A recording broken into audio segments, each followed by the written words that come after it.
Well, it is 6 o'clock.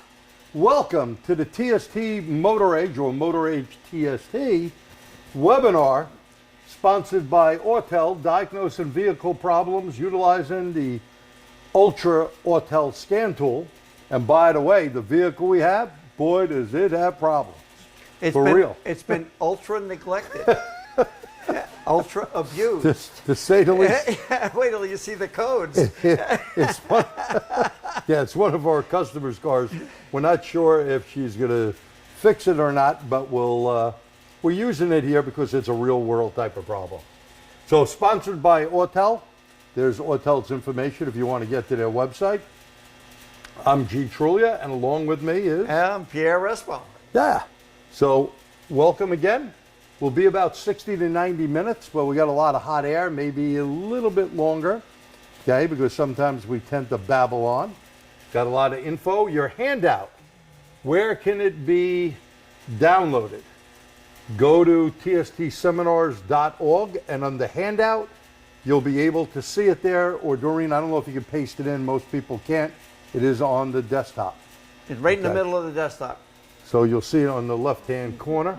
You want me to try that for you? Tell people they should talk the chat, use the chat. Oh, yes. Thank you. Doreen, some housekeeping stuff. So chat only. The handout's up there to the left. Okay. So in chat, we're not going to be answering Q&A, just chat as we normally do. So that'd be great if you can do that. And obviously, since we'll be doing stuff on the car, you know, if we miss a question, just give us a few seconds to see it and respond to it. Yeah, there's no delay, but everything we see here is backwards, so it's sometimes a little screwy trying to read a slide backwards. And we've never been able to fix it, by the way. No, the whole screen is backwards. Zoom likes to keep it backwards. I don't know why. They will not let me paste. Huh? They won't let me paste. They still won't let you paste. Okay, so you got to go to tstseminars.org, download the handout, have something to write down with, because all the slides are numbered right here. You see the bottom? This is slide 3. So if you want to write anything down that Pierre and G had a bunch of hot air, we're still excited that the Yankees are getting into the next level. And maybe even those Mets. Yeah, that's right. Maybe a Subway Series. Wouldn't that be something? It's been a while. Okay. For the best results, hardwire your tablet, laptop, computer, or TV. The recording will be available at Motor Age Training, the account you signed up from. And also, it'll be on the tstseminars.org website, along with the handout and evaluation. You know, I'd like to make a comment. We've never said it before. We always talk about hardwiring your computer. If you type in Internet Speed Test in your web browser and do a speed test while you are on wireless and do the same speed test with your Cat 5, Cat 6 cable connected, I think you're going to be amazed at the difference. Yeah, there's a big difference. It's impressive. So it's not us on our end. We go out over 1 gig. So if you're losing sound or picture or whatever, not from us. We can see everything that's going out online. Can you repeat where the handout is, please? The handout is tstseminars.org. So right here, go to www.tstseminars.org. Go on the handout. It's right in the main page. Just put your mouse over it, and you should be able to see it. Okay? And then you click on right the there. actual handout, and it'll download. Correct. It's a PDF, and it'll come down nice and easy. All right. So what are we going to cover today? We're going to talk about PIDs, which ones to look at, and where do we go first, Pierre? Should we go into this Honda that's, you know, a Honda vehicle? Should we go there first? We always tell this, we harp on this. We want to go into generic first. Now, why would that be? Because generic, with a couple of rare exceptions, isn't allowed to use substituted values And to get the real deal. Now, that's important. Now, especially this thing has an air-fuel ratio sensor. What would the voltage be on this Honda at a good hot idle? Now, this thing ain't running good, has a head gasket problem and a bunch of codes in there. So you're going to see everything that we're going to show you and already looked at on this vehicle. They brought it in, I think, Thursday. We looked at it, and I guess the customer is deciding. Bill had spoken to her, and we'll find out, I guess, She's probably really going to Monday. the dealers and shopping a new car, but you know, you'll know Monday. Yeah. And that stop leak stuff will not work. We never put that in. Okay, we're going to talk about STFT and LTFT. Add them together, and that's total trim. So short term and long term, we're going to be talking about fuel analysis. Where do you think the fuel trim will be on this vehicle? Got a head gasket problem? Is it going to be a positive one? Going to be a negative one? What do you think the computer system is going to do after the air fuel ratio sensor sees it? And let's not forget, the rear O2 Can control it too. But more than that, if this thing's burning antifreeze, how good is either sensor? Air, you know, the wideband or it's the a shoot, right? Yeah, it could be. They could be contaminated and not working too good. That is true. MAF and O2 and other sensors. This has a MAP and a MAF on this setup. Graph and PIDs for better understanding of system operation. And using the Autel Labscope for deeper diagnosis of sensors and actuators. And live on vehicle demonstration.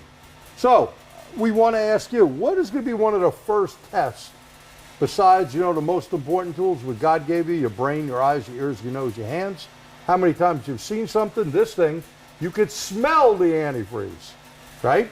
So this big nose, yeah, but even Pierre's nose could Even smell my it. lousy nose smelled it before. And by the way, you know, we can't transmit that through the camera, obviously. But just That wouldn't sitting be in the good. car before, I said, whoa, this smells like burning antifreeze. Yeah.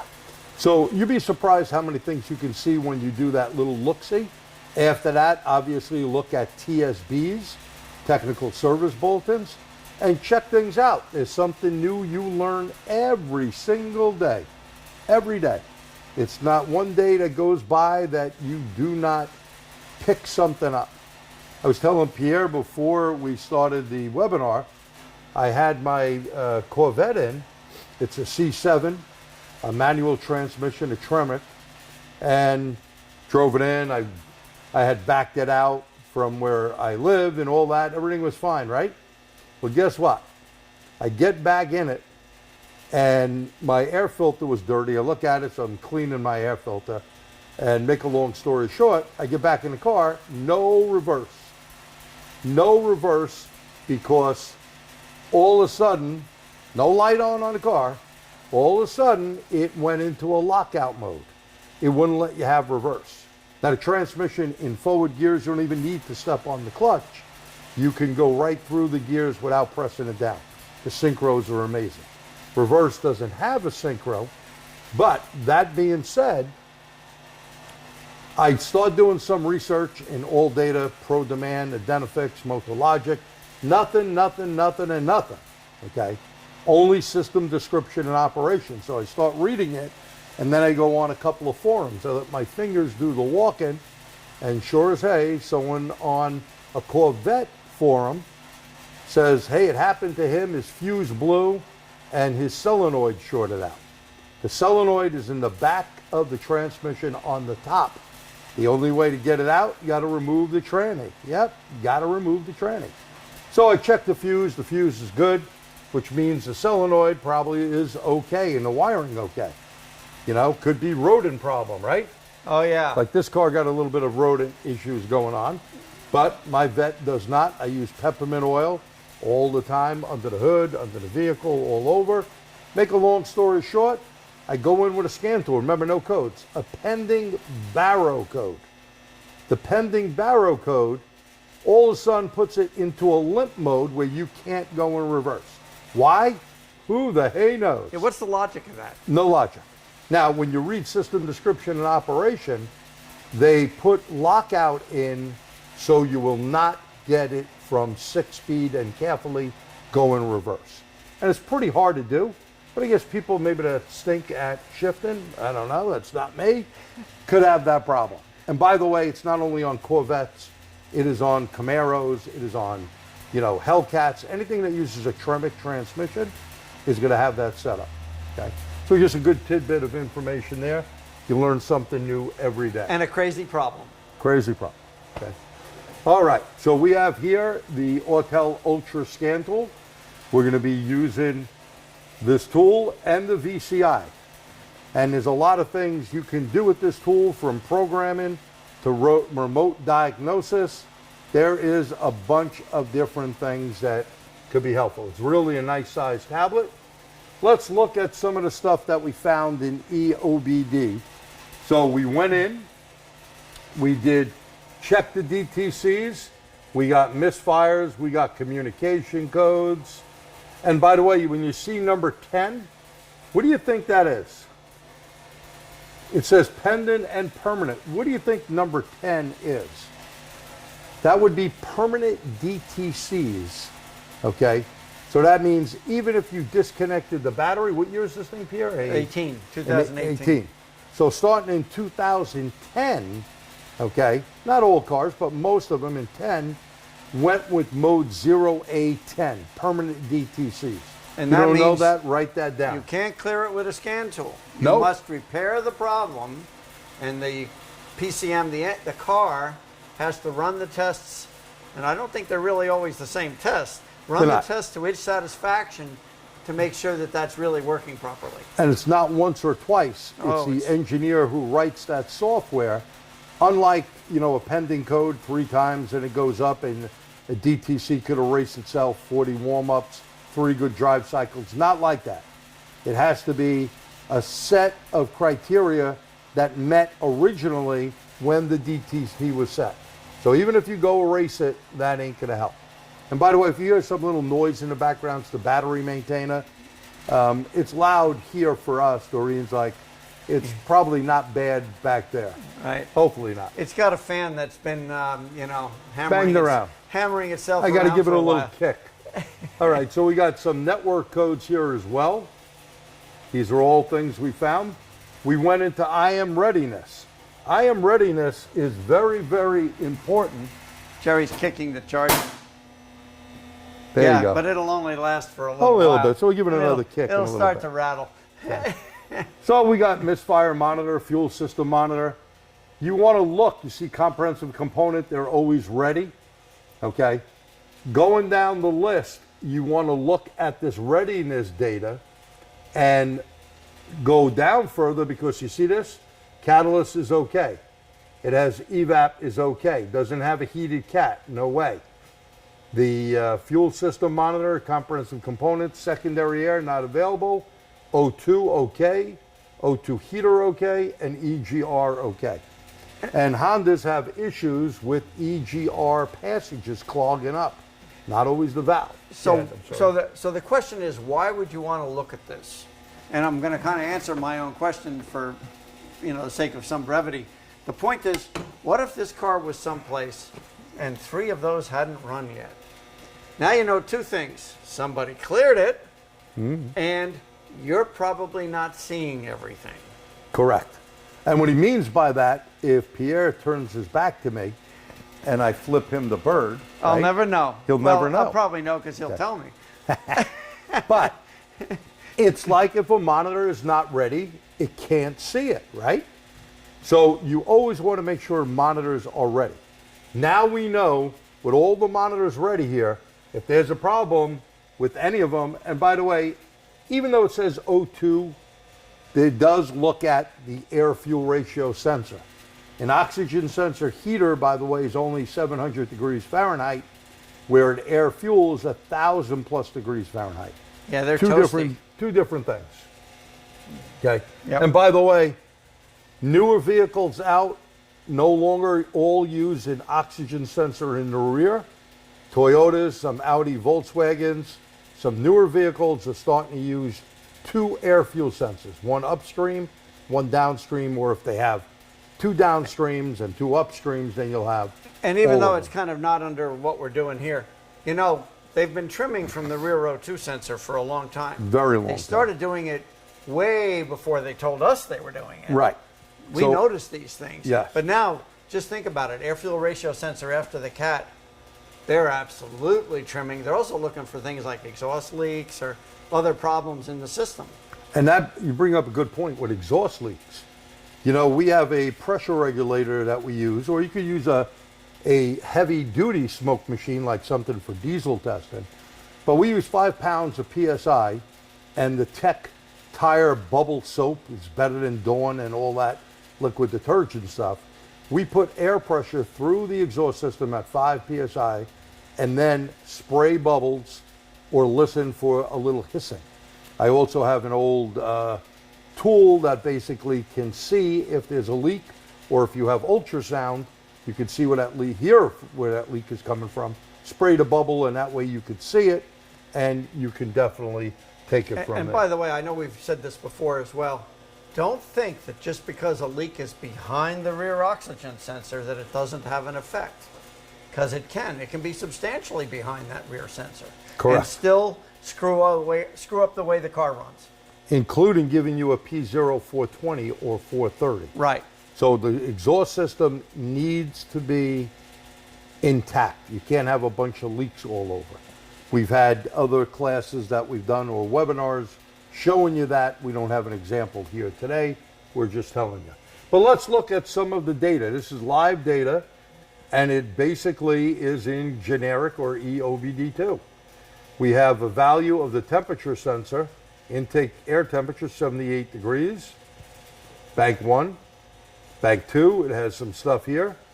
Got a throttle actuator, a percentage of 31, relative throttle position. All the data is good to look at. Now, when you have a problem, let's say they had the EGR problem, do you want to look at, and we're going to show you the list, and this is just generic. Do you want to look at that whole list? No, that's why you could set up custom data. And we're going to show you that. We're going to go on the vehicle, not just show you slides here, okay? So this was taken, I did these yesterday to see what's going on. And basically, you can go, Doreen, to TST seminars and copy the link out. I did. Oh, you did? Okay, good. So Doreen just posted that in.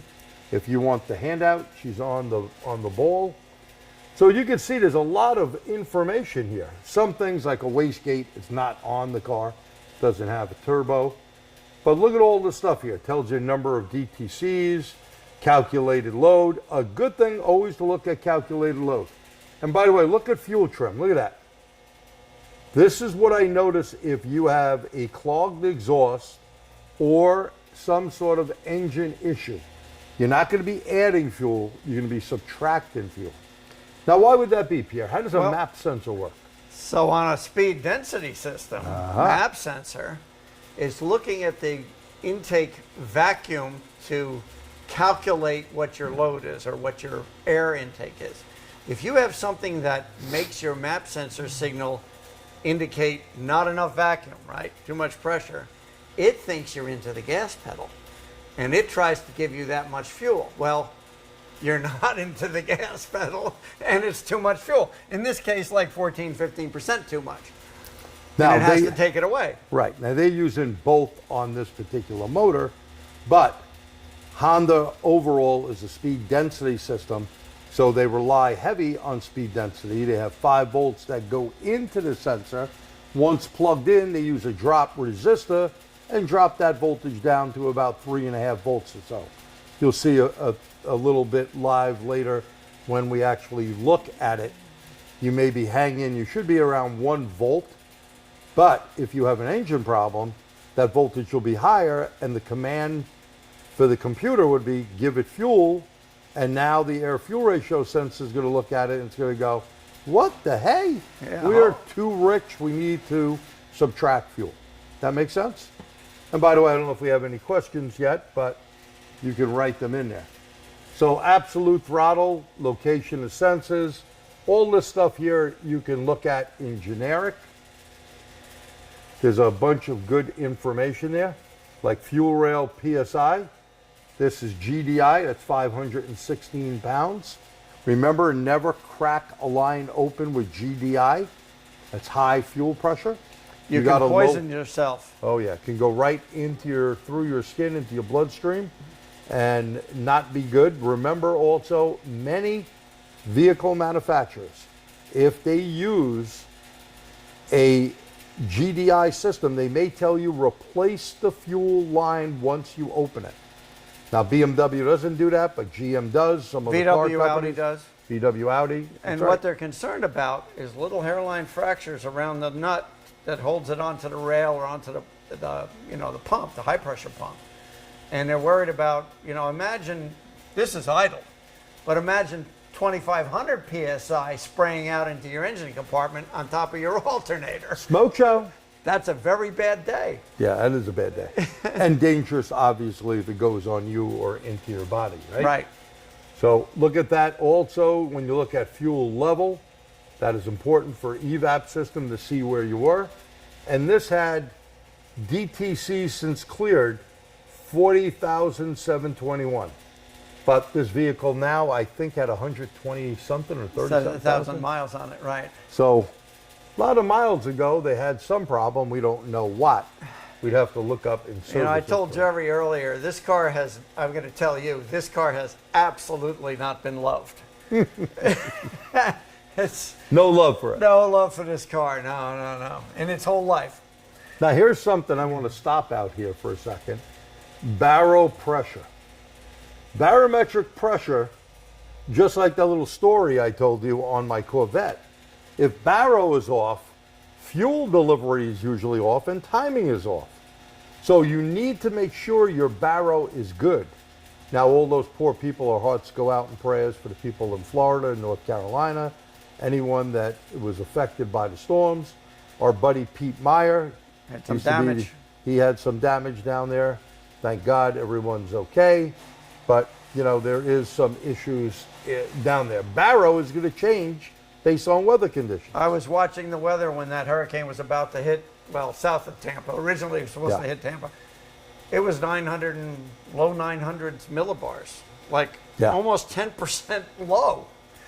That'll That's make a big gigantic difference. for atmospheric pressure. Yep. So always look at that. So you can see accelerator pedal position, APPs, mass airflow sensor. Obviously this was not running when I took that, so we can't come up with that, but grams of air. Okay. Take a look at engine coolant temperature.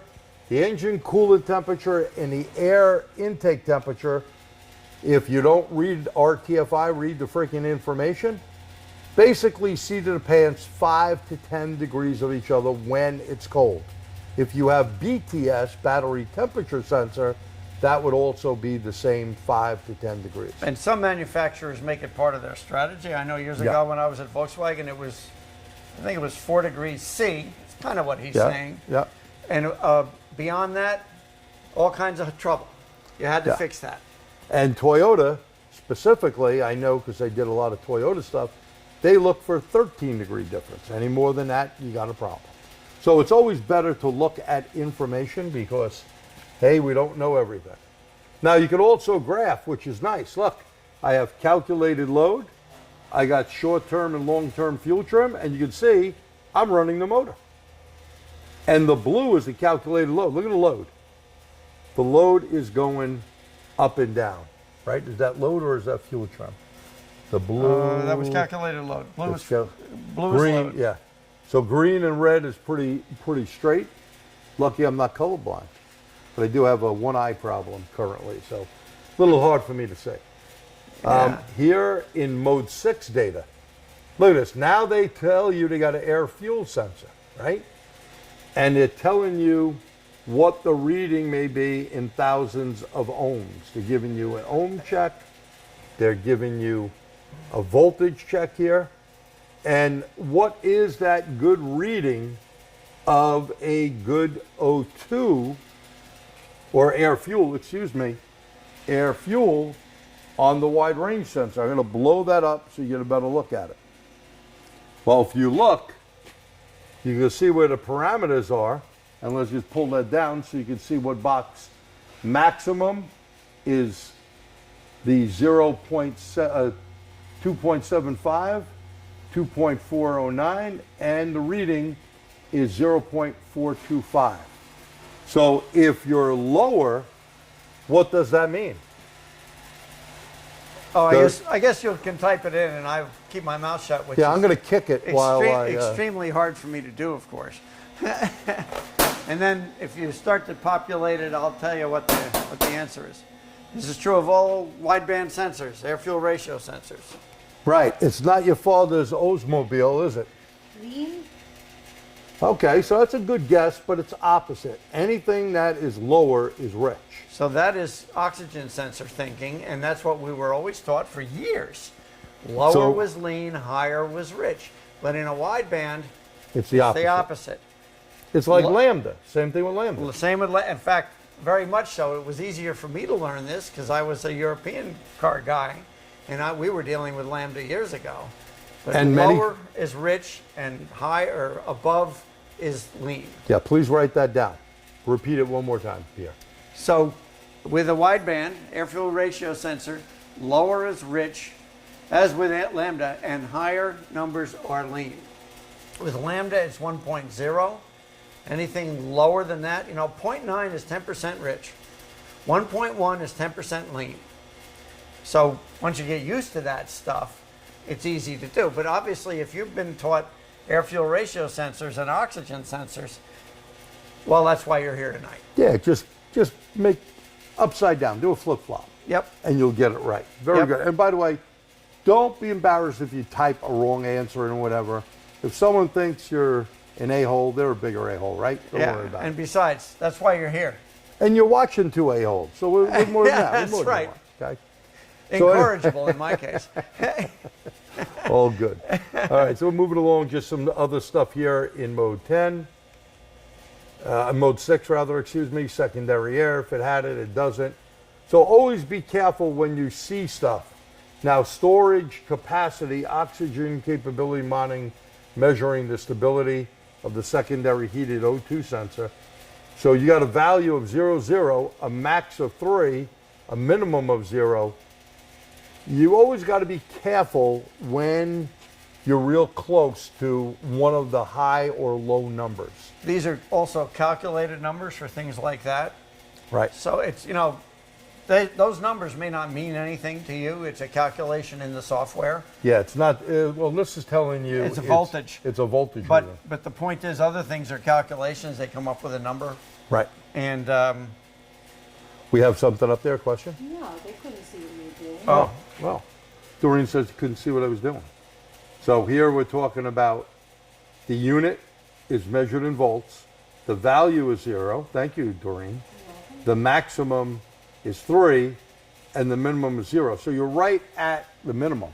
And I also want you to write this down. In mode 6, if you see all your test results as 0, the monitors are not ready. The monitors are not ready. So if you see all zeros, and by the way, it didn't run the test. In a similar fashion, if you look at your fuel trims and they're all zeros and not moving, it's not in fuel control yet. That's right. And it's not telling you you're 0, it's just a 0. In Right? mode what? Mode, this is mode 6. Mode 6, for those who asked. Okay, so VVTs of cars got VVT like this one does. You will go through and check it, and you can see, even though it's generic, it knows it's a Honda, okay? And we're going to show you that as we get into the car. EVAP system, important, and again, these are all onboard monitors. What would the component test be? Now, I don't have a slide up here with the component test, and I'm just going to go through those. No component test. What mode is the component test? Let's see if you got that in there. What mode is component test? This is in generic OBD2. According to EPA and SAE, the mode that it was supposed to be, anyone type anything in? Okay, write this down as mode 8. Mode 8 is a component test that is supposed to allow you to close the vent solenoid. That way you'd be able to test the EVAP system with generic/global OBD2, or in the case of Autel EOBD2. Okay. Now they also wanted to add it for VVT, and not every vehicle had EGR, but now even some of the Euros are using EGR along with VVT, trying to keep those NOx readings down quite low. Okay. So always make sure you're good. And when it comes to VVT, Let's not forget the oil. Oil level, too low, too high, no good. Especially Hondas with the viscosity, you have to have the right oil. These things, they react right away. Yeah, 0-20 in a lot of them, but whatever they tell you is what you want to put in there. We have a ton of oil that we have in the shop for all different cars, because it's not like before where you can use one oil or even one coolant or antifreeze. 10W30 and everything. No, Remember those days? Oh, yes, that's what it used to be. It was decades ago. So now the next one is vehicle information. This is mode 9. I want you to write down mode 9. Mode 9, vehicle information. Okay, mode 9, vehicle information. Why? Well, I'll give you a quick little story. We had a Ford Explorer, maybe about 6 months ago now. Came from another shop, had a purge solenoid problem and a light on because the purge solenoid was pulling about 3 amps. Something shorted internally. A purge solenoid usually pulls somewhere about 400 to 600 milliamps. Smoke right? show. So it smoked the computer. So we figured, hey, we could get it from the parts store or dealer, and no, back order. We call autoecms.com, AUTOECMS.com. Great group, by the way. Great group out of PA. They're not paying me to say this is what we use. We got a bunch of their little stickers around. Huh. Look at this. See, we always keep their number around. Let me get that right in there. Okay, you don't have to get it, just to show you, you know, not a commercial, but it really, they do a great job. But they didn't have it either. So what do? Well, I told Bill, I said, we're gonna have to Google search it. And someone way out in Iowa or one of those places out there, if you live there, you know, you're in the middle of nowhere, right? Well, they had it. And we have the IDS and FRDS, and it was a late model, it was a 19, but they asked Bill for the VIN number. And of course, 1F Frank, they went through the whole thing. So I said, Bill, what are you even giving him the number for? We can probably, he goes, the guy wants the number, so I'm giving it to him. So all right, we get the computer, put it in, it starts up, and it looks like an early Christmas on the dashboard. Lots of lights. Lots of lights, and we got a lot of codes. Going, what the hey? We go look at it in mode 9, the 8th and 10 digit were wrong. The dude must have copied it down wrong, or the guy who programmed it, I don't know. All we had to do was put the right VIN number in, and we were good to go. So that's why you want to look at mode 9 besides calibration files. Actually, there's Is another there reason. updates? People sometimes replace a computer, and it may not even be like a PCM. It may be something where the mirror image of the data is stored, for example, and you'll get anti-theft warnings. I mean, you can cripple a car with that stuff, with modern cars. Got to be careful of that stuff. Very careful, very careful. Good point. Okay, and then the last one, what protocol are you on? Notice here, this is a ISO 15765 CAN system. They use the engine as 10. Sometimes trannies are 18, okay? Gives you the mill status. If it's on, codes found, 3 of them. Monitors, telling you if they're okay or not, how many are there, and monitors incomplete or 0. Real good to look at that information. Now again, sometimes scan tools don't give you a separate mode 10, but you notice we've seen it in here when we went to onboard monitor test. It showed us mode 10. So even if you disconnected the battery, you would still have those codes. So once you're done with that, this is phenomenal. We're gonna do this on the car. The topography, now it may not be wired exactly like that, but it's gonna give you great information. Look, you got EPS, that's power steering code. You got a wiper code. You got, you know, a whole bunch AC. This thing's a nightmare. ABS, And automatic tranny, We've created PCM. a few more codes while we were working on it. Yeah, But this is what it came in with. yeah, we're gonna show you, that's right, this is what it came in, you'll see more. because we did jerk with a couple We of more were things on it. disconnecting things and testing them and all of that. We had to add some antifreeze coolant, the correct stuff, the Honda antifreeze to the vehicle with the Even though proper it's just water. going to burn it, by the way. But we don't want problems when we start it up. No. Don't want to do any damage. We're not going to get it all that hot anyway. All right, now when we went into codes here, we're in Honda. See, that's Honda specific. We got out of EOBD2 and we went into Honda specific. We see what the codes are. You got misfire codes, the 303. You have these CAN codes. There's a lot of different network issues on this car. We go in and I look at some of the parameters here, okay? I looked at the engine speed. I looked at the MAF sensor in grams. And, you know, at 1200 RPMs, well, that's a little high. It's usually 1 gram per liter at a hot idle, right? We got a percentage here of voltage at 31%. There's our baro, 14.2, that's pretty good. Air fuel voltage, look at that, 2.24. So let's visit that. 2.2. What did he say was the right number? Let's see you type that right number in. Now, the only one that really publishes a number is Toyota.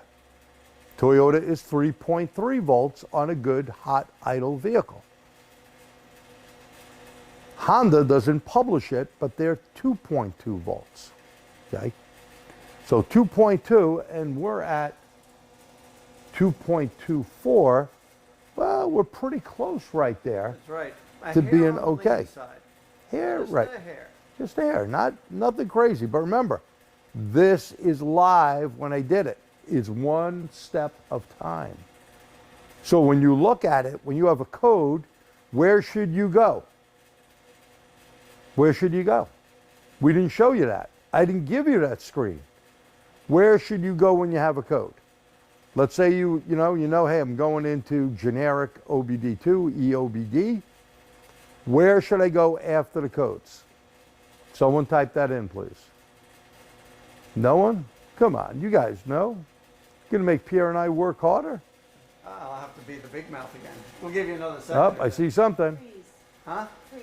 Very Freeze good. frame, very That's good. correct. Freeze So frame. freeze frame. Freeze frame is going to give you what was going on at that particular time. So you may see the negative fuel trims. You may see if, dependent on the freeze frame data, you may see where the voltage is. The voltage may be, 2 volts rather than 2.2, or maybe 1.5 volts, And you know which what? means it's Not just rich. that. What if the thing is not warmed up, it's at 5,000 RPM and it's doing 70 miles an hour? Wouldn't it be nice to know that? Now, you do have to understand this. So generic or global or EOBD has basically about 36 or so PIDs, give or take some, right? So what happens, if this is the top of the PID list, it goes like this. It has to get all the way down here. Then it's going to refresh and go up. Start again. So you've probably seen, and I just did this up in Rhode Island the other night teaching a class. I said, how many of you have raced the motor up, looked at RPM, you went rum, you heard it go up to a couple of thousand, but it said 700, 700, 700, 700. A few seconds went by, you were down at idle, you heard it go down, now it said 2,200 RPMs. That's the update rate. See, it's slow. You remember if you were working on a GM vehicle, okay, and many scan tools do this, you got engine 1, engine 2, EGR, EVAP, and misfire. If I got an EVAP problem, I'm not going into engine 1. Why? There's too many parameters. Right. You're going I to the want to EVAP. go in. The nice thing with the Ultra is you could pick exactly what you want, and I wouldn't pick over 6. The update rate definitely slows up when you have too many. So pick 6 or under and make yourself, you could save custom list.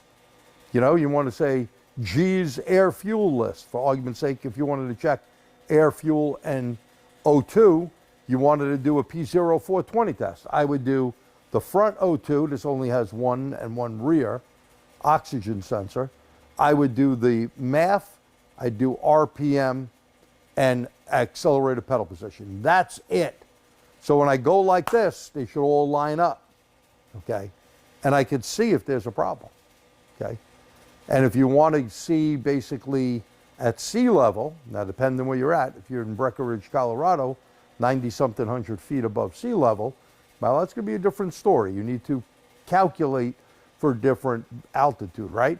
But here, if I go a car length from the front of the shop, just past the door in the back, go whoom, my calculated load should be 90%. And if I have 90% calculated load, I know I'm getting enough grams of air through, and this is a normally aspirated motor, and I've even seen it on some superchargers and turbochargers, they don't spool up that quick. You should see somewhere up there of that 90%, okay? Any questions on that, please write them in there, okay? So here, graphing is always better for the eye. Look what we can see as voltage changes, as the green, the math is switching around. That's what you want to see. Your eyeball sometimes cannot see numbers as well as graphing. We're not digital beings. And by the way, you take a snapshot of that, show it to the customer, show them the snapshot after you fix the car. Wow, what a sales pitch. You're a media golden. genius. Yeah, you're golden. Yeah. We give all these screenshots that we save. They go in Dropbox. You probably heard me a million times, but that's what we use. We have about 50 or more different computers, laptops, tablets, and regular PCs in this building. You know, because of a lot of the factory tools, you don't need that many, but we buy the professional Dropbox. Then we take the saved screenshots. So like Pierre said, here's the before and here's the after. Look at the difference, right?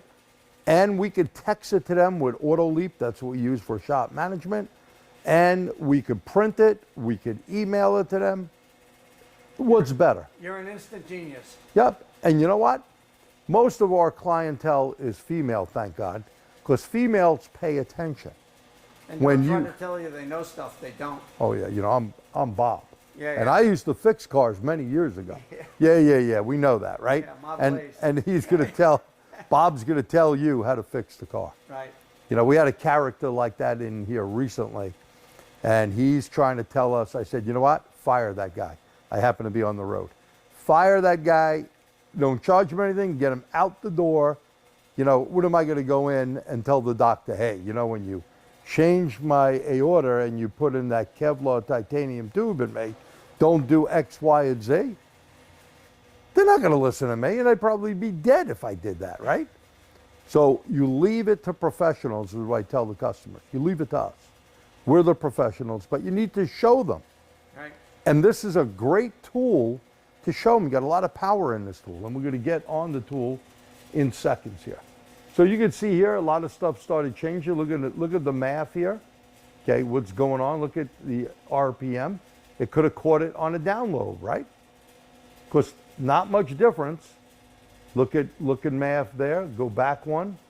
You know, you had 7 point something grams. You're still in the 1200 range, 5 something, still 12. You went down to 6. Okay? So you need to just check that out. And then when you're in here on live data, look at all the information you can get. Okay? Absolute evap vapor pressure. Okay? So you always want to see the vapor pressure. And by the way, you can do, rather than taking a smoke machine out, Autel has in the tool where you can do an evap test. Okay?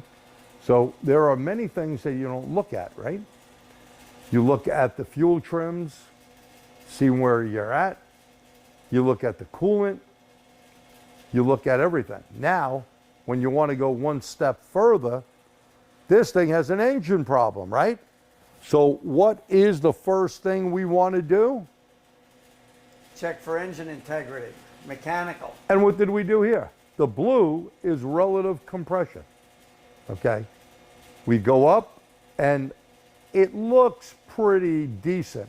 Don't worry about the little hashy things. That's sometimes just picked up more of an anomaly. but look in between the spaces. These are all consistently good, okay? The green is the map voltage. See the little humps on the map?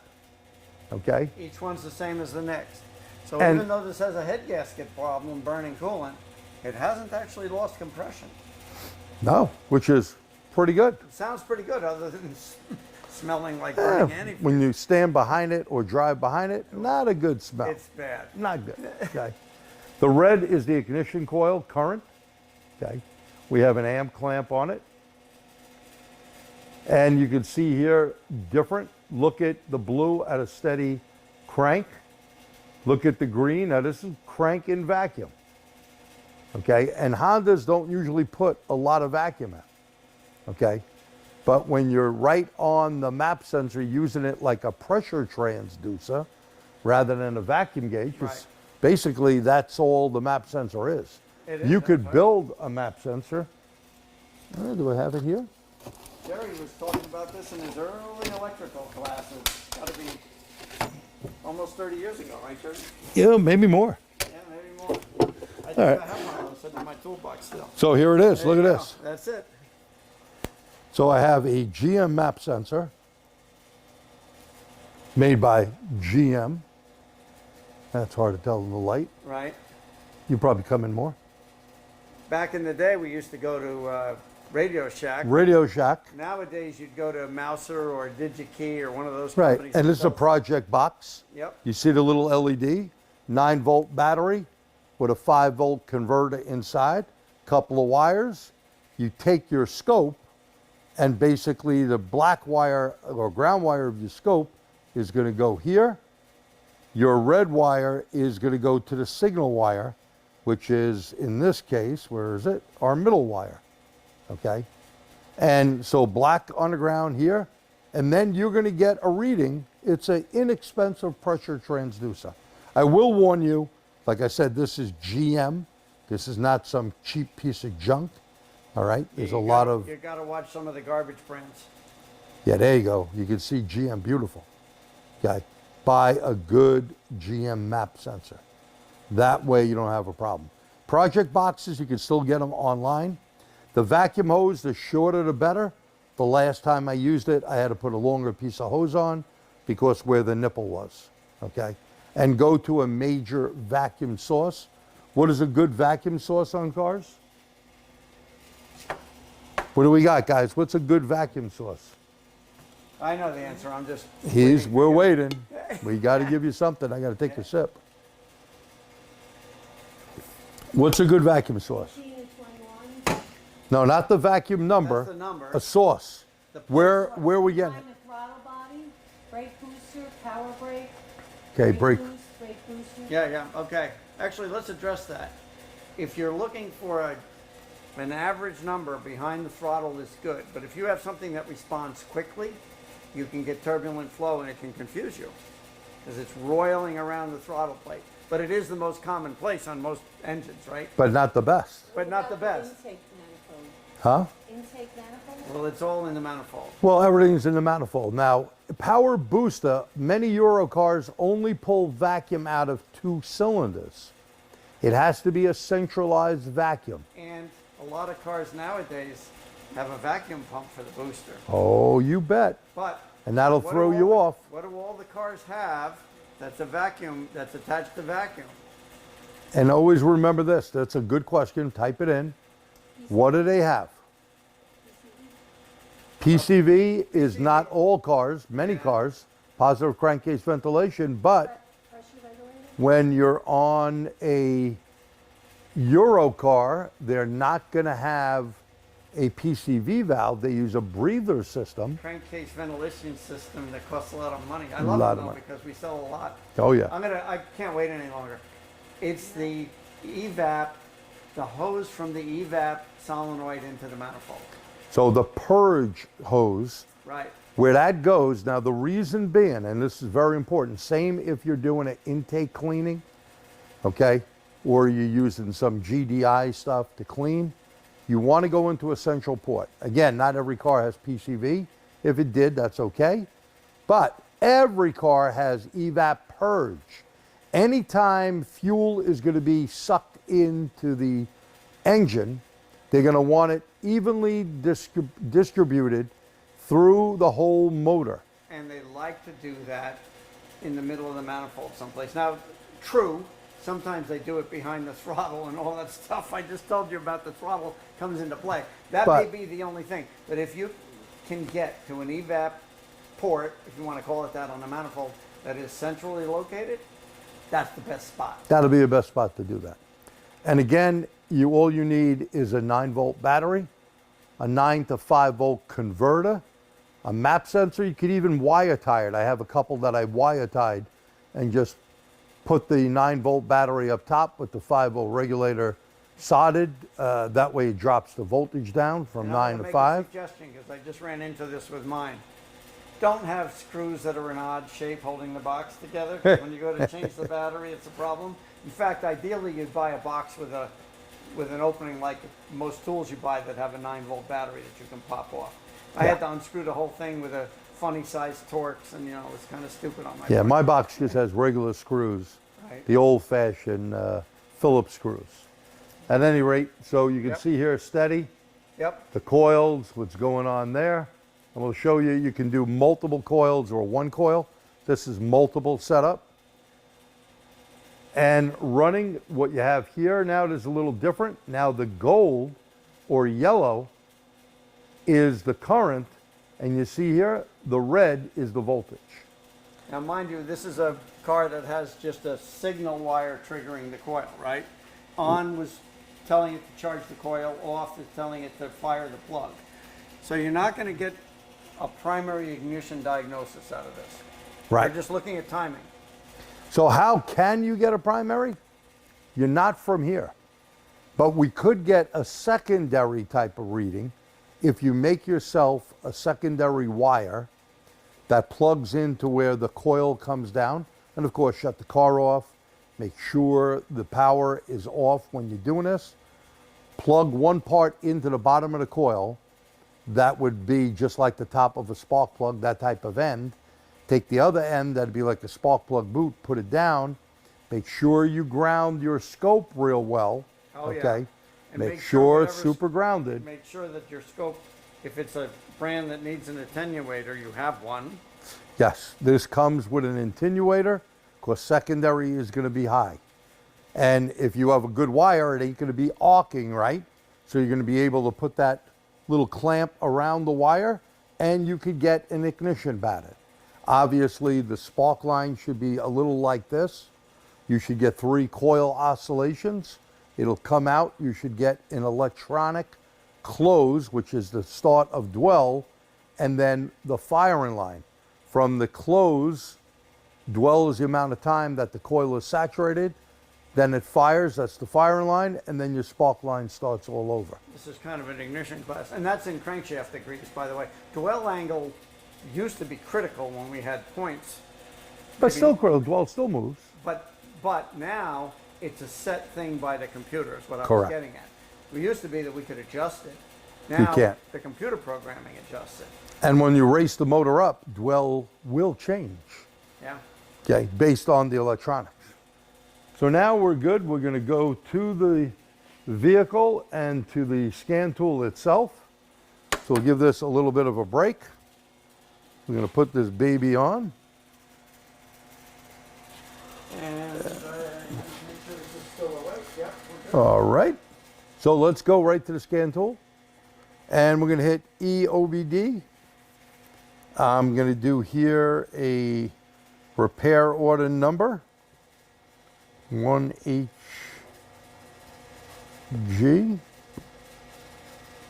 So now we're going into it. And by the way, just when you do anything live, it's live. So something may mess up. We tried everything and connected everything before, but who knows? And ran through the whole thing like twice. Okay. So here's the screen we come up to.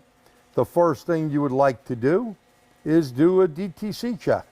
And notice it does say it is a CAN system, everything we've seen before. I'm going to hit the DTC. It's going to have more than before. I guarantee you. Because like Pierre and I said, we did disconnect some things.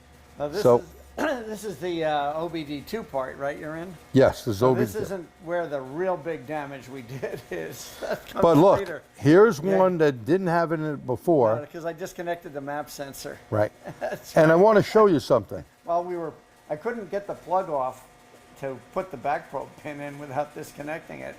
And I was an idiot and didn't turn off the ignition first. So let's look at the first one, U0100. It has a little star button there. That means it's going to read some PID data and it's going to pull up freeze frame. When you see that little snowflake per se. And again, it'll take what it takes, and here's when it happened.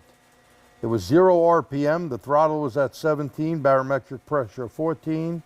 The voltage to the computer was only 11.9. The accelerator pedal position, you can see all that stuff there, and not much more information, right? So when it does that, we're going to hit escape. Let's look at current P0108. Let's see if that gives us anything. See, there's no freeze frame on it. Sometimes manufacturers are smart when the coil, when the no VSS, vehicle speed, what's going to happen? It may not freeze frame it. We had the button or the, we had the key off, or the power button, I should say, off when we disconnected it. But of course, when you put it back on at some point, it found out it was disconnected. Oops. And when you see, hexadecimal 10, then you know you got a problem. And again, when we look at, you can go here. This is a quick link to Motor True Speed. Contact the dealer if you want to directly purchase it. We're not going to do that. Okay. We're going to go now to escape. And those are the only codes here. Again, I want to show you that. We're just going to read codes again. Now, where are we going to get our mode 6 and mode 10 info? You got some mode 10 here. Let's go into IM readiness. So now I hit IM readiness. Let's see, since cleared, since it was 40,000 plus miles ago. And here it tells us what's off or on. Catalyst is okay. There's the EVAP, there's the oxygen sensor, there's EGR. There's all the information right there. You can look at live data. Now watch all these parameters. I'm going to have Pierre start the vehicle up in a minute, not just yet, Pierre. So now it's going through. They've put in, looks like 50 some odd, 60 plus PIDs. Doesn't mean the car has all that. Most generics will be in the high 30s, 40s. So right here, these are all different things that it could see. Some of what you've seen before. You can see our battery maintainer is keeping about 13 point something volts right there. We can graph that out. You can blow this up if you want, make it bigger. And you neat. can merge them too, by the way. Oh, It's yeah. a very handy thing. Yeah, and you can stick a lot of them together. Our coolant is 71 degrees. We got a pretty nice day out here in New York today. Long-term fuel trim, minus 15. Intake manifold, 14 inches. 14 minus 29. What is that? How much vacuum do we have? 14 minus 29. That'd be 15 inches of vacuum. Right. Okay. So it's map minus baro is where they get a reading. Short-term fuel trim, fuel rail pressure in PSI. So let's start this up here so we get some good readings here. Hold on, I can put the fan on, right? Yeah, put the fan on. Otherwise, you on the camera there will, see us falling on the floor. Yeah, since this thing is not good, we have the exhaust fan on. Can we pull something on here? Hang on, Pierre. Jerry was just talking about doing things live. Do we have stuff We had the circuit open. Okay, go ahead. Yep, yep.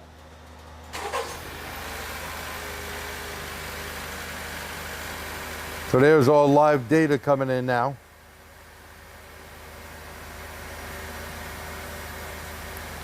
Three DTCs. And you can see we're up at 1300. I'm going to pick RPM.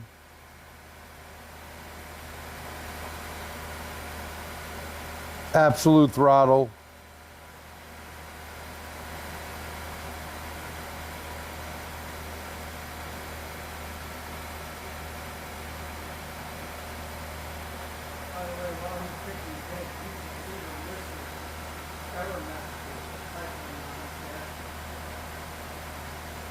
And here's the oxygen sensor in the rear.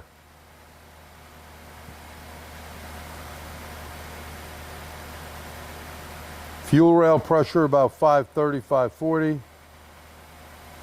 Always look at evap purge. You see that right there, the evap purge? See if it's purging, that can cause a problem.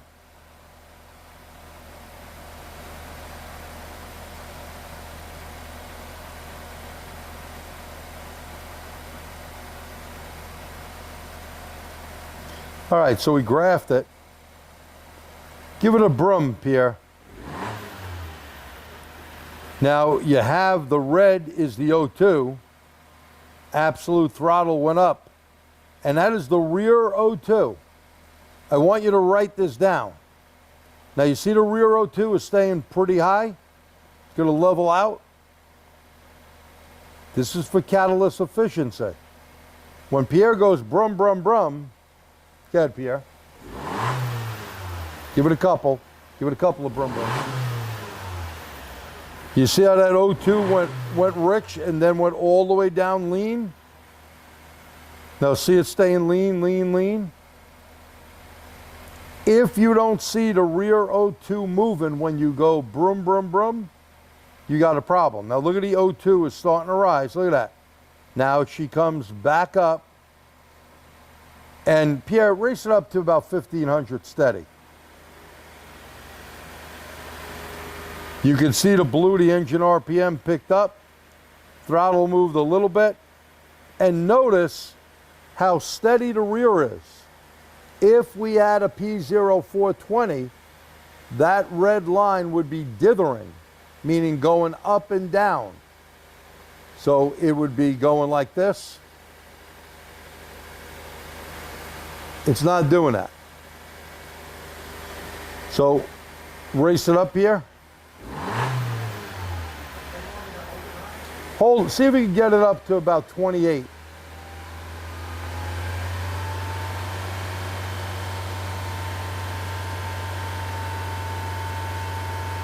Write this down as well. About 28 to 3 grand is one of 3 RPMs you'd like to check the rear O2 out. You see how it's starting to dither a little bit? Oh, there you go. Now you may get a 420 on this thing down the road. Why? It's not staying steady. Now you let it go out a while and you watch that. Right now it's probably the cat's just dirty from running so bad with a misfire. Go down to 18 to 2000, Pierre. So 18 to 2000 is another RPM that you should check it at. And it should be pretty steady. Let it go walk across the screen a couple of times. And then the last one we'll do is at idle. And now if it doesn't dither up and down, you're not going to get a 420. What we've seen at about 2800 is something that cat probably needs to be cleaned, okay?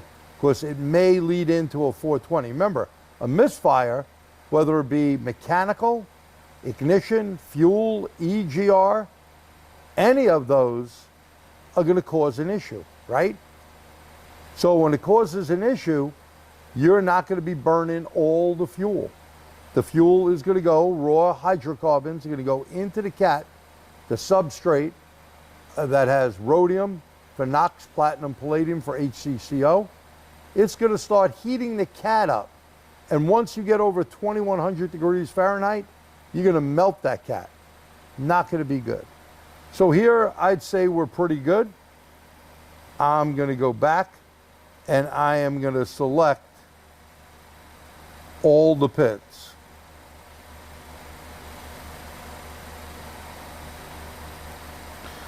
So now when you have a lot of RPMs,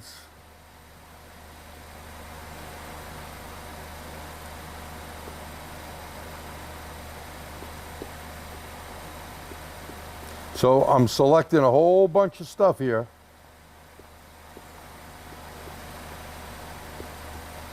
And then we'll look for RPM. Look at that fuel trim. Minus 15 and minus 14, short and long term. That's a big issue.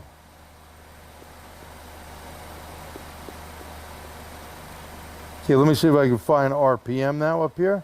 Here's engine RPM. I want to just graph that. Okay, Pierre, go brum brum.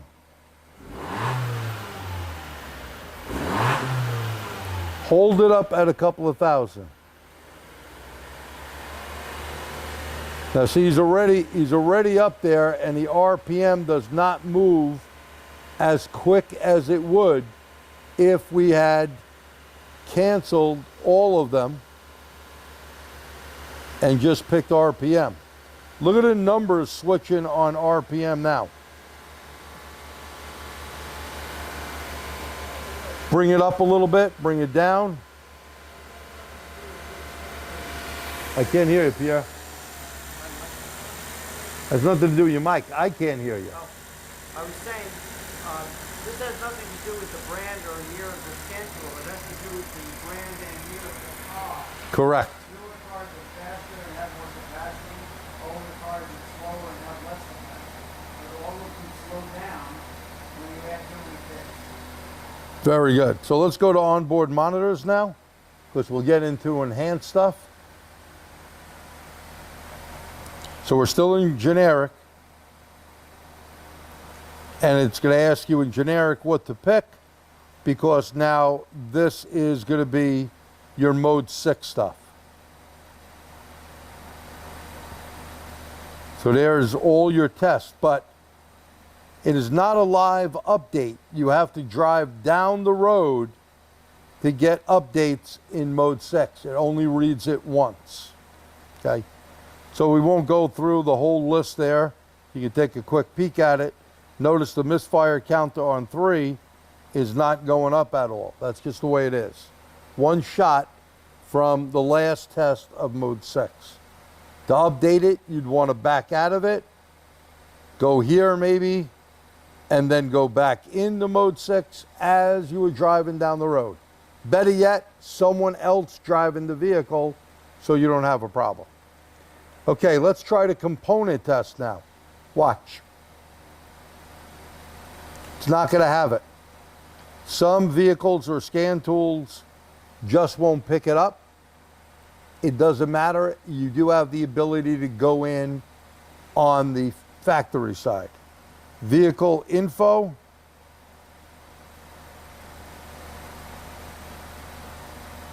Now we're going to get enhanced information. So you have in-use performance, catalyst. You got a whole bunch of good info right here. What was going on. Distance travel, 6.84 miles since the EVAP monitor had some sort of problem. General information, this is going to be your VIN and all that. So there's the VIN. I always look at the last 6 or so. So 031449, and sure as hey, that's what's on the car. Calibrations that you can check online. Onboard fuel consumption. Now remember, not every car has everything, but some cars have a bunch. See, not supported, so we're going to escape. Vehicle status. Tells you the protocol and all that. Now that we're done with that, we're going to exit. We're going to go into Honda Direct.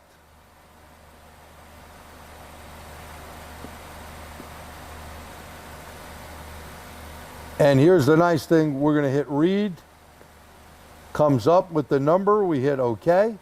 And that's pretty fast. It's a US car. It knows everything about it. 2018. It's a Honda. Hit OK.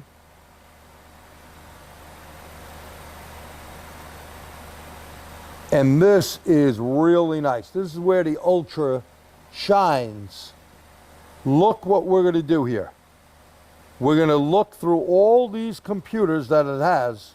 I'm going to do a fault scan. So now it's going to go through all of these, and we're going to see how many DTCs it has in each of the computers.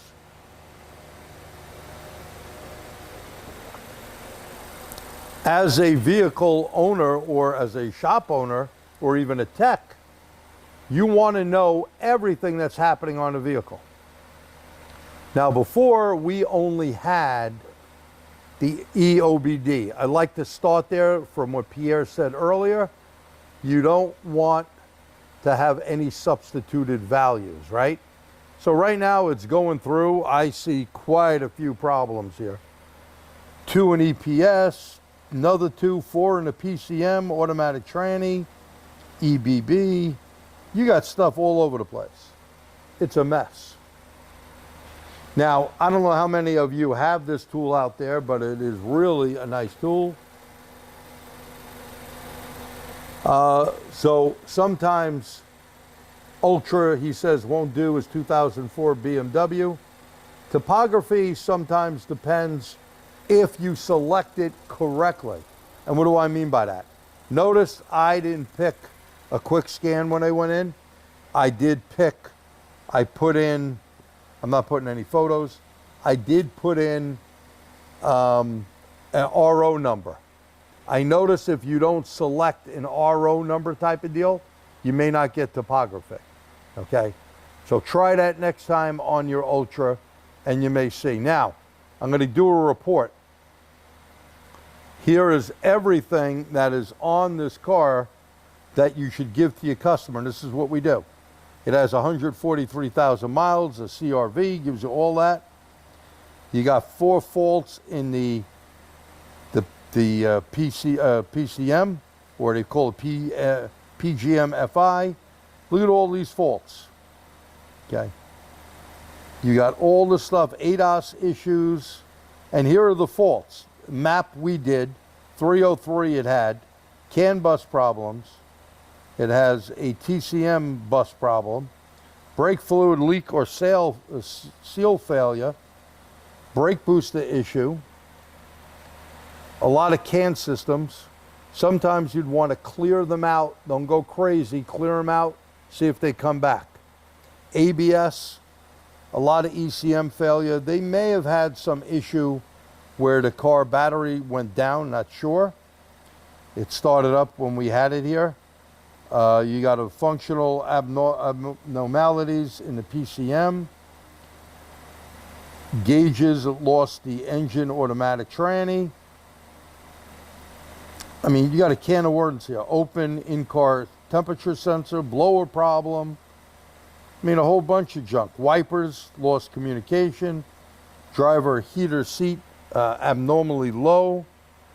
HVAC, all these open circuits. Now, sometimes open circuits are nothing more than power loss.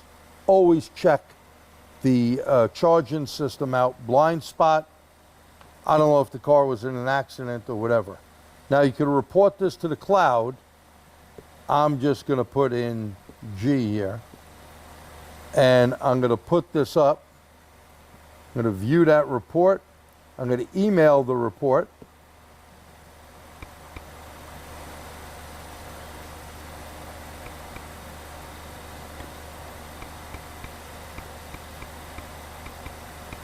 And I'm going to send it over to me.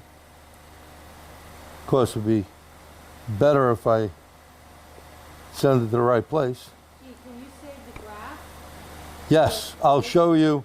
You can save everything. I'm going to show you some neat stuff. Of course, even with my glasses on, I'm having a problem because I can only see out of one eye. All right, so now I have that. I'm going to send this report. I'm just going to type in report. CRV. Wrong email address. Oh, that'll do it. GT at TST seminars. TST, SCMI, anyway. Don't know why it thinks it's a wrong. Ah, look at that. From far away, she can see that, but still won't do it.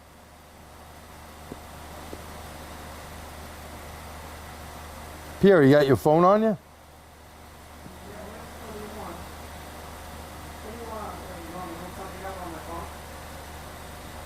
No, I just sent it to me. I got to find my phone. So I just mailed a report to me.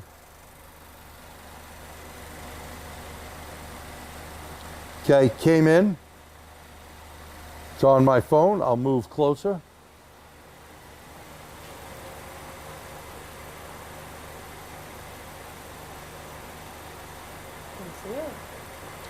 From TST, here's the report.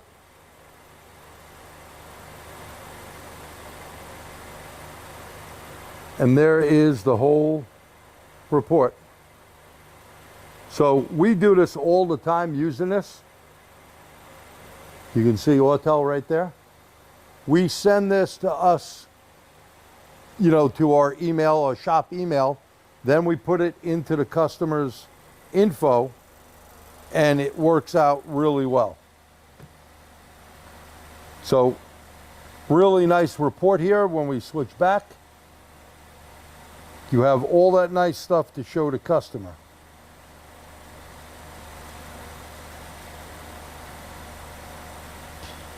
All right, now we can go into control unit, and let's look at the engine computer, the PGM. Oh, come on.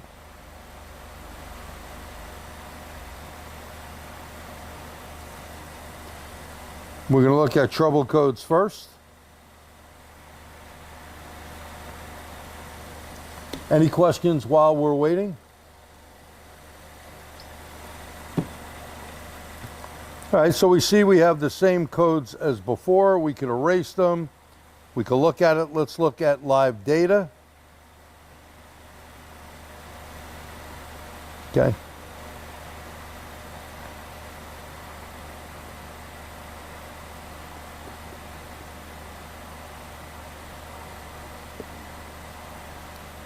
You can graph 4 of these things if you want, nice and easy. You can blow it up. You can make the graph bigger or smaller or get rid of it. You can make it a gauge. You can make it analog, graph, a bar, information on the sensor. Sometimes they don't have everything, but you could save it to a custom list. Tells you about the coolant sensor, so it has some great information in there. And then the last thing you can do, you can change it. See, it says centigrade. When you go here, I flipped it back to Fahrenheit. Right? So watch, again, when you go to the scale, there's centigrade, go back, Fahrenheit. I know some people have asked me, how do you do that on there? Then you could put minimum, maximum. If you want to make sure, you know, you're getting an alert when the temperature went up, you can do that.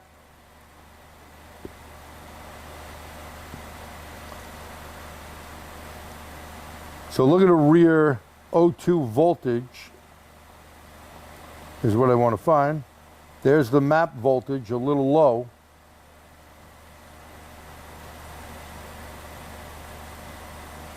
There's the MAF sensor and frequency.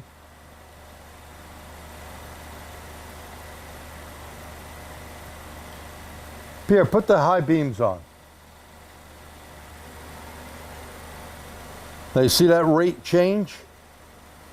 Turn them off, Pierre. That is the charge-in voltage.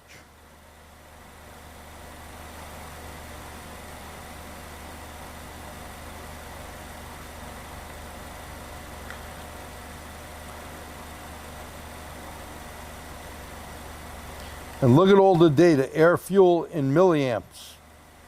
There's all lambda bouncing around.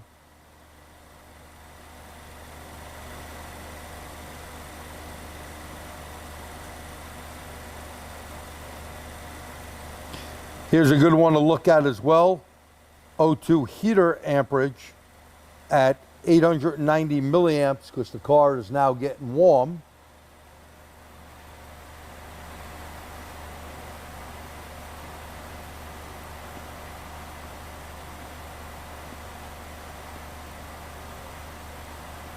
Let's not forget to look at cam and crank. That's a good one, right? And when you see something like this, idle target, that is basically telling you, and I'm going to send that to the top, okay? So when you look at that, you want to be in the range. It's giving you the spec of what it should be. So 720, and you're close enough for government work, right? Cancel all those. You can switch anything around. Want to see if we have air fuel.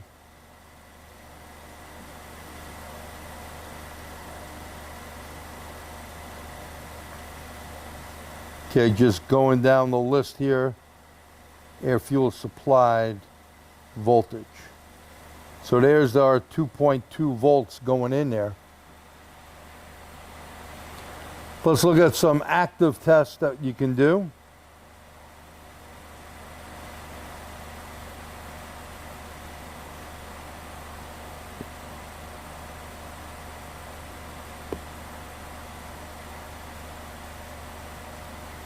Turn the ignition off for a second, Pierre.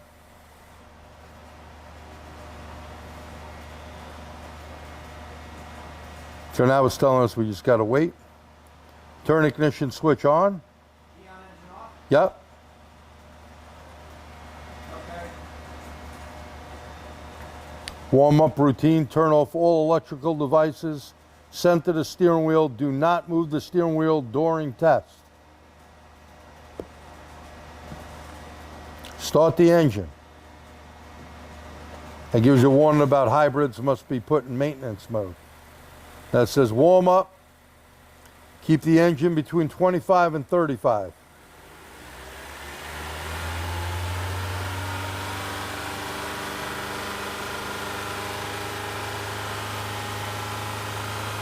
And by the way, we did check the coolant and the oil in this vehicle before we started.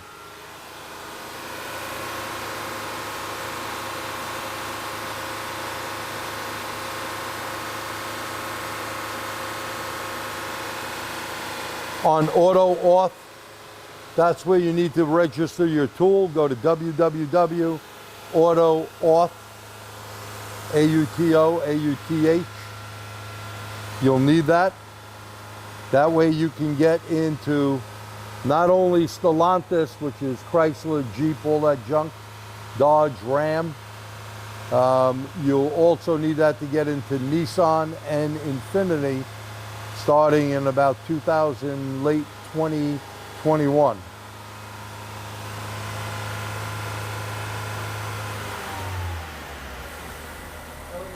Well, you got to get it up to 85. We're almost there. Okay, so it's doing its thing. We hit 85 centigrade. It's doing a cylinder air fuel test. And some of these tests, when you do it, says cylinder air fuel test stop. The following DTCs have been found. press OK to continue. Okay, so it has a map, permanent. You can't run a lot of tests, and this is good. You need to have a good engine to run the test. They're not going to have you do something that's going to hurt something, right? So we'll hit OK and we'll get out of that. We'll look at a couple of other things here. Turn the key off, Pierre. Sorry, what? Turn the key just in the on position, motor off. We'll do a fuel pump on test. Yep.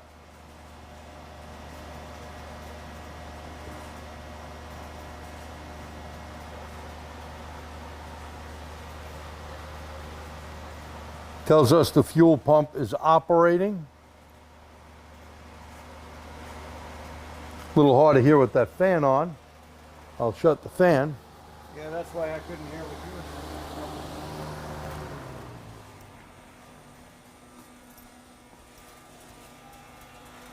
Yeah, I hear some buzzing.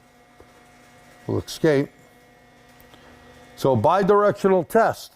One important thing to remember about bidirectional tests is when you see something's working, a fan, a fuel pump, or whatever, but it's not working on its own, but it's doing it when you do a bidirectional control, that tells you the computer is good, the signal and the wires going out are good, the component is good, let's say like the fuel pump or a blower fan. It's all good. What could be the problem? Why don't you write it in there? What could be the problem? Come on, you guys know. Well, there's a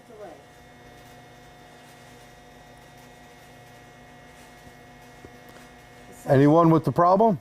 Somebody said a sensor. Good, excellent. A sensor. Very good. Now also here, look at this. On service, there's maintenance. You can reset some stuff with a tool or not. And of course, things are always easier to do with a scan tool, in my opinion. Maintenance information. And I'm not going to do it, a service reminder. And it'll tell you if you can do it. This shows the remaining life of each item. Let's see what it's going to come up with.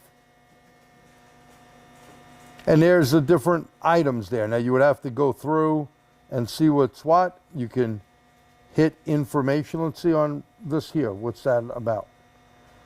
It's a minder item to require to be reset.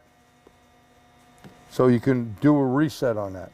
If you hit help, it basically tells you maintenance item A, replace engine oil.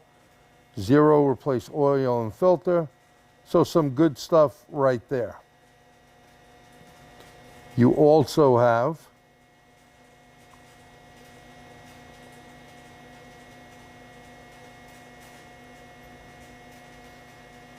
okay.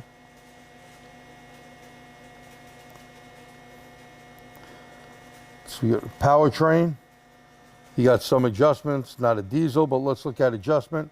Crank pattern clear. Very important. Let's pop this up here and look at it. Now, how many of you have fixed a misfire? Like you see this vehicle as a misfire?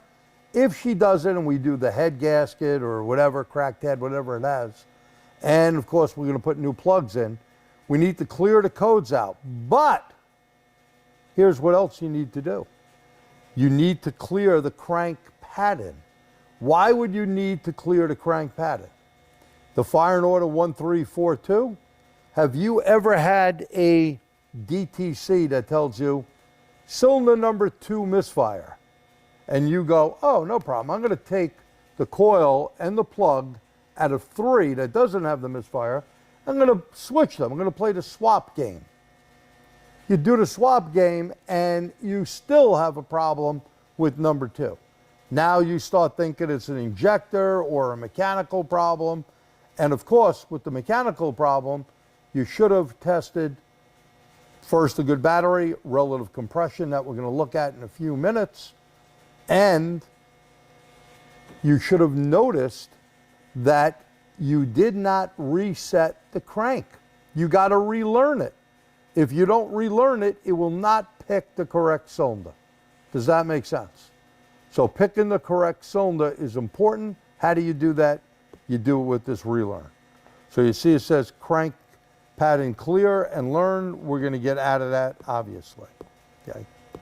And for the sake of time, you see it has a bunch of stuff in the tool. The Ultra is, no pun intended, but super ultra. It has everything in it. It's really a great tool. And we're going to go into, there's the different hot functions. BMS, that's a battery maintenance. Sometimes you got to reset it. It's not supported on this vehicle. Okay. You may have a mobilizer. Okay. Fourth immobilizer. Of course, we're not going to get in. I'm going to escape out of there in a second. But whatever you go in, hot functions are a lot of things you can do with this tool. Of course, it's going to ball me up right now and get stuck in a mobilizer. Pierre, shut the key off. Okay. Let me see if I can get out of it. Sometimes that happens when you hit the wrong thing. All right, while it's doing that, I'm going to go to the scope part.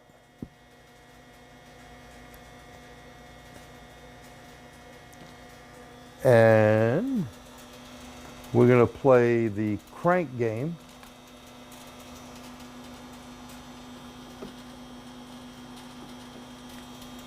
All right, Pierre.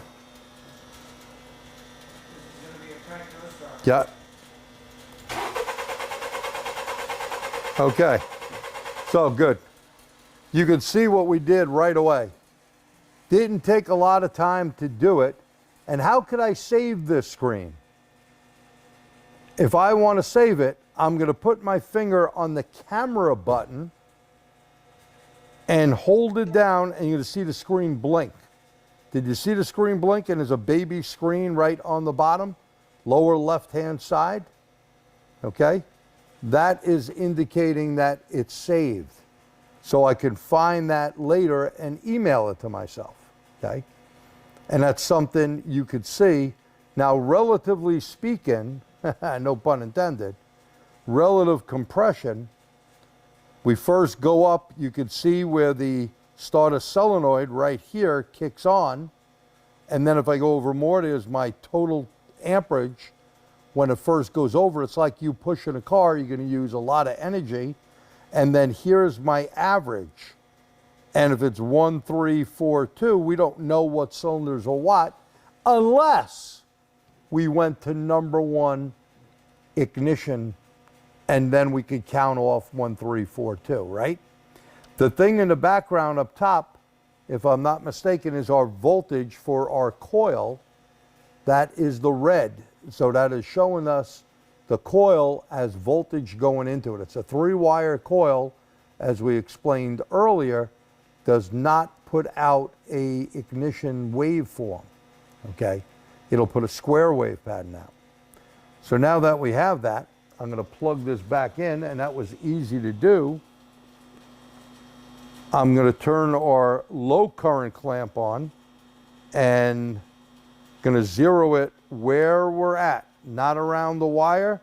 I'm going to take it off the wire. I'm going to zero it. I'm on 1 MV equals 10 MA, or 100 millivolts equals 1 amp. I'm going around the wire, and this is going to be the injector. So start it up here. And you see how that captured it right away?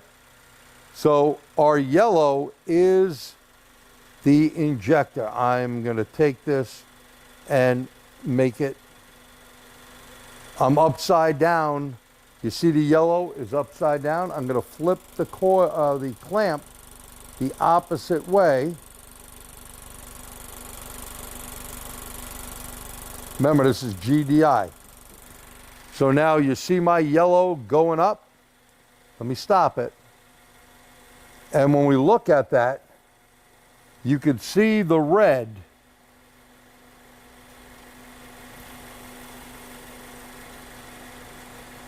and you could see the amperage on the coils, the towers coming over. Excuse me. On the yellow is the fuel injectors. So this is GDI injection, and we're pulling roughly about 6+ amps. The blue on the bottom, we're not connected to anything now. Green is the map in the background. And you can see it waving a little bit. If I take the time and go up to 50 milliseconds, you'll see more humps in the back. And yeah, yep. Now you see how that map went up? I'm gonna make it 200 milliseconds. Watch how the map, the green, goes up. You see how it went up? Again, right now, Pierre. Again. Go ahead. Give a couple. Okay. So right there, you could see. Let me move the other ones away. You see our map in green? So you could see that a map sensor could show you some stuff and act as a pressure transducer. The scope is also pretty easy to use. It's not that hard. You can go into setup. When we have our amp clamp on D, you can go into probe settings, pick the amp clamp you want, or if you don't own the specific amp clamp, which is highly recommended, you could basically use any generic amp clamp. By every 100 millivolts equals an amp on low current probes, and 1 MV equals sometimes 100 amps on a high amp clamp, depending on the particular clamp. So those are some neat things here. If you have any questions with the Ultra, it is a really good tool, comes with a bunch of stuff. Don't want to make it a sales pitch, but look at all the stuff you have here. You could go in to multimeter, okay? So you can see what's going on if you want to use your leads. A bus connection setup, a waveform generator. Now some of the things are extra, don't come with it. You could also do battery testing, data management. Here's where our vehicle history would be, okay? You also have cloud reports. These are reports we sent up to the cloud. Image, and we wipe them out after a while, don't want to leave them all in there. So look, here's all different images that we took. You could save them, send them to yourself. You can put all your information about your shop. Data review, looking at things that you did. And of course, it being Android, you can go out to Remote Expert we spoke about if you want to pay for that. Updates, should have all the latest updates. So it would tell me if I needed a new update. I did do one today. Battery test, you could do in vehicle or out of vehicle test. That is another separate module.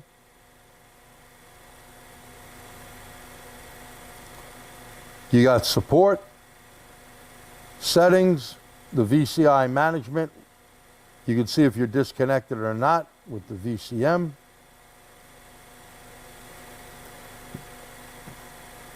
Different tools for the monitor, data logger, VCI setup.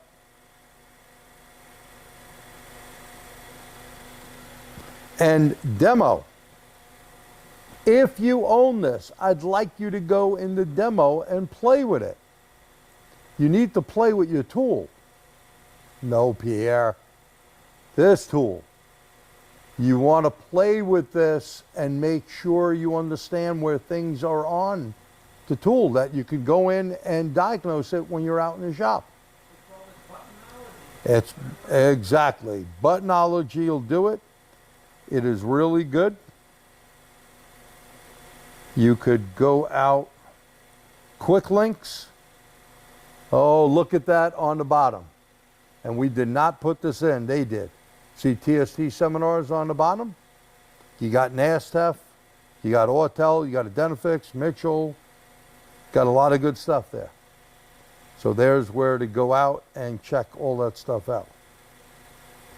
So that's a walk around the tool and using it for diagnosis. Here is the, Android side of it. So if you wanted to go in, this will take us to the Autel home. And again, anytime you have a suggestion or something, you could send information on to Autel.